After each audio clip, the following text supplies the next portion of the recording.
I usually ask my brother like once a month, like what's the craziest story that he has because his sister has an OnlyFans. So I'm gonna call him right now. I don't know, is he in school? What time is it? School. Let's see here. I released some crazy shit on my OnlyFans, so let's see if what the updated story is.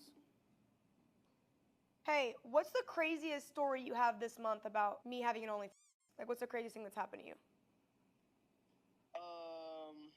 Okay, so this random kid I don't even know came up to me and he was like, "Is this your sister?" and showed me a picture. Okay, all right. Wait, no, I'm not finished yet. Wait, I'm not finished. I don't want to know Let that. me finish the story.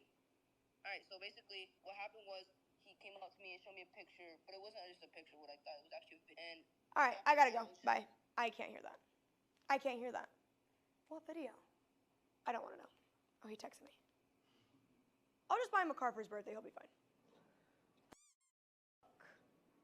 This shit's really starting to have some backlash. It's always funny that these women have no problem with what they're doing until someone's showing it to their family. And if you're going to be that uncomfortable and embarrassed by it, then maybe that should be your cue to you that you're doing something wrong. And buying yourself or family members' stuff isn't some cure-all for the irreparable social damage that you're doing to yourself, your family, and your family's name. At best, it's a band-aid. And this is something you can't buy yourself out of, like all these women think they can do. A good litmus test for these women would be if they're going to be embarrassed if their family sees it. And if their reaction is something like hers, well then maybe you shouldn't be doing this. And even though I'm pretty sure this girl just does this type of content so she can double dip and play on both sides, this is still someone's life who doesn't make the hundreds of thousands she does. And if you're going to whinge and be embarrassed by it when it gets shown to your family, maybe you should hold on to that instinct and not do it in the first place. And if you're still going to do it, at least be upfront about it with them, so they're not going to be blindsided by some stranger one day. But we all know those are pretty rare instances, because the fact is, no matter how big that tough girl act is, you are embarrassed, as you should be, because it shows you couldn't make it doing anything else. And no matter how much you try to change the narrative, it's never going to work, because it's seen as a low-class job for low-class people, and that's where all the stigma comes from, and why it drags your family down with you, because in most cases you're a reflection of your family.